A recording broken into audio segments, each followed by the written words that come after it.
In. We were talking about the late models.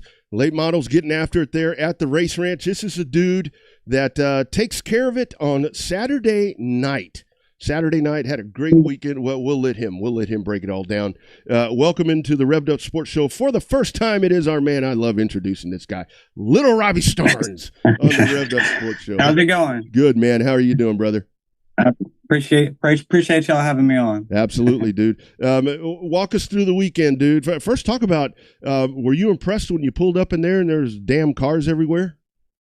Man, it was crazy. I thought I was going to be one of the first ones there. We pulled in at Thursday for practice, like at 4 p.m. And dude, there wasn't even enough room to get in the pits. So we had to park outside. Damn.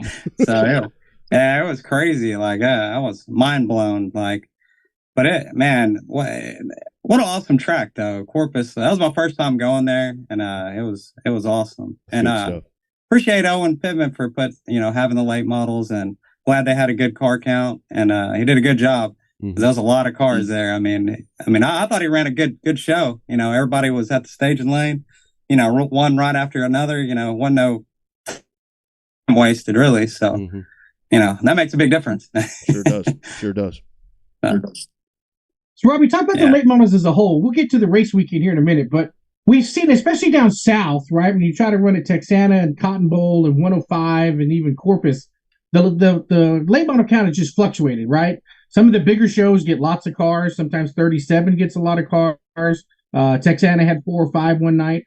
What is it about trying to build the consistency with the late models? Is it a purse thing? Is it a schedule thing? I mean, what's it going to take to get 25 cars down here on a consistent basis at all these dirt tracks in South Texas? And I'm taking notes. Well, here's the thing. Money is everything. Especially when you're racing late models. It's hard to drive 4 or 5, hours for 1,000 to win, but if it pays good back, that's great. But man, these things are so much. So, a tire is $247. Wow. That's just for one tire. Shit. We burn up, I think Saturday we burn up 4 tires. So, they're done.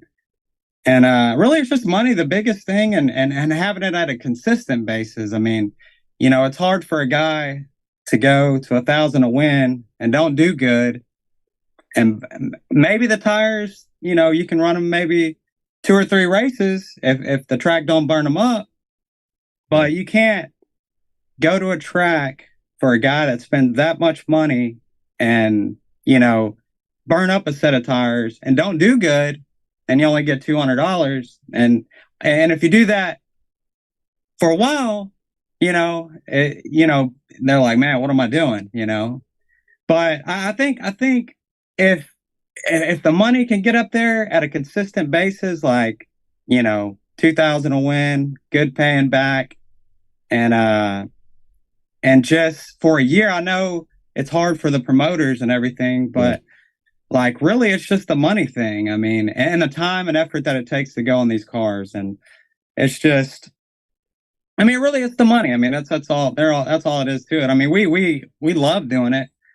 It's tough, but for my opinion, I think that's the biggest thing. But that's just my opinion. But. No, I get that, and my question for you, along with like what Bobby's talking about right there. So do you think it's more? Would it be better to have, because I know there have been attempts at like a series.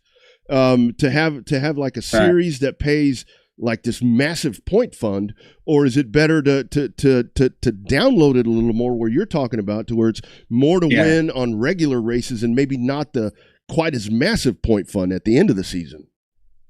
Yeah, for a racer, we're week to week. Yeah. Like we got to have some of that money back. Yeah. To go to the next week. So the points fund, I think.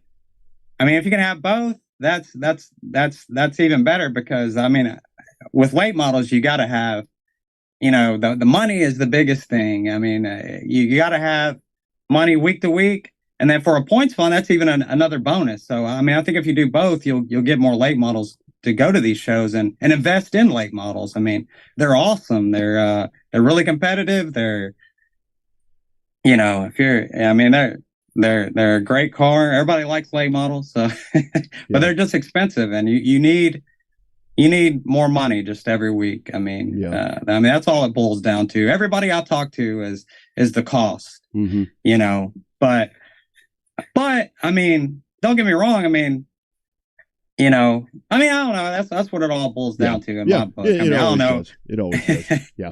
Yep. So where's the cost fit in the hierarchy compared to like a sprint car, a big mod, or like an open motored modified or something like that? Where's the cost for the late model fit in there? Does it cost a little more, cost a little less, or all cost about the same when you get that high up the food chain? Well, I mean, if you buy a roller, I think I priced one when I was running iRacing because I like sprint cars. But I priced a roller at that time. I don't know what they are now, but they're like $20,000 for a roller. Honey hush. And for which that's for a sprint car. Well, their motors, that's a lot more money. Probably, I mean, about the same as probably a super late model, but for a roller, a brand new roller for like Rocket or something is like 42,000 or something like that. So, and that aspect it's a lot higher. But you can get a good used car and be just as good as a new car, like a used XR1 or whatever that somebody had. Mine's a 2017. So and it's still going good. Yeah. So, I mean, and we bought that for like 18,000. So at that time, they're cheaper now. You can get them for like 15. So So speaking of going good, let's talk about Corpus. You had the Friday night show, and then that Saturday, dude. The Saturday, you can start wherever you want to start. I mean, if you want to start with Saturday, it's totally up to you. Because that Saturday, man, that's some hellacious racing right there. Yeah. Friday night, we just had a bad night. My biggest deal is qualifying. I can't get my car to turn, and I mean, I guess it's on me. I don't take the extreme to make it turn because it's pretty good in the slick. When you time in 14th, it's and that track it wasn't very, you couldn't really pass that good. And anyway, I wasn't that great anyway Friday night, but. Saturday I changed some stuff on the car and got it to turn better. And the time did good. That's the biggest key on crate racing is you got to turn at least timing in anyway. Yeah. And we got it to turn and got third fastest and put us good in the heat and was doing really good won the heat and started outside front row. And I was kind of worried about that because I thought, because Dean's a hell of a driver. So I was like, man, I got to get a good start. I got to beat him in the, and turn one because, I mean, it was kind of one lane. And, but I got a good start and car was good. Yeah. And ended up winning. And then I got past. I seen my dad on the caution telling me to, go lower.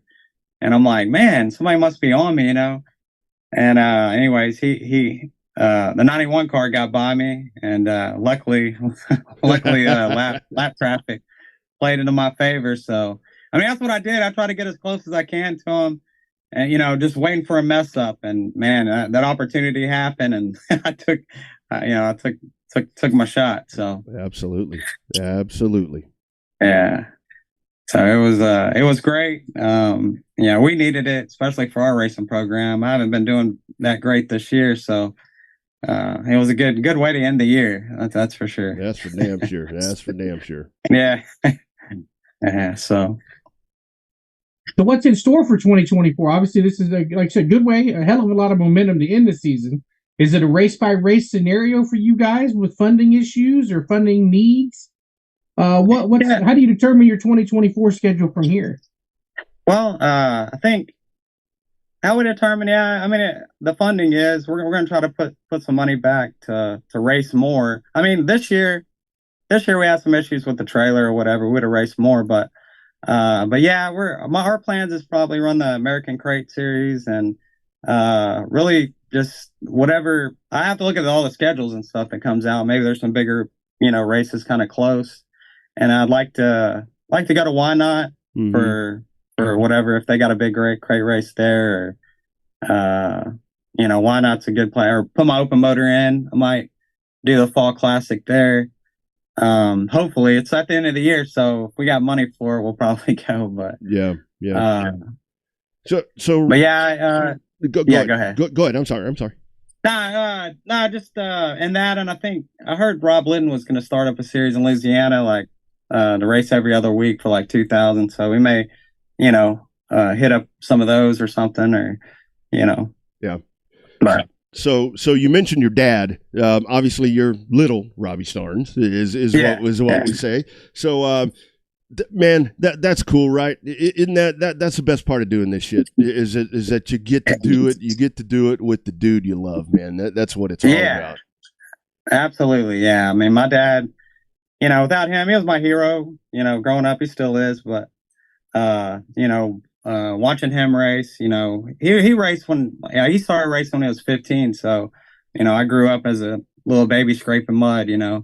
So, I went to all his races, and, he did it for a living for 6 years. So, I got to do all that with him. And, that's a beautiful thing about racing. It's a family sport, and we got a lot of memories, with my dad and my brother and my cousin Keith. He went out with us a lot. So, it was good times, and it still is, we're, making memories. So. Yeah, that's right. Go ahead, Bobby. Sorry.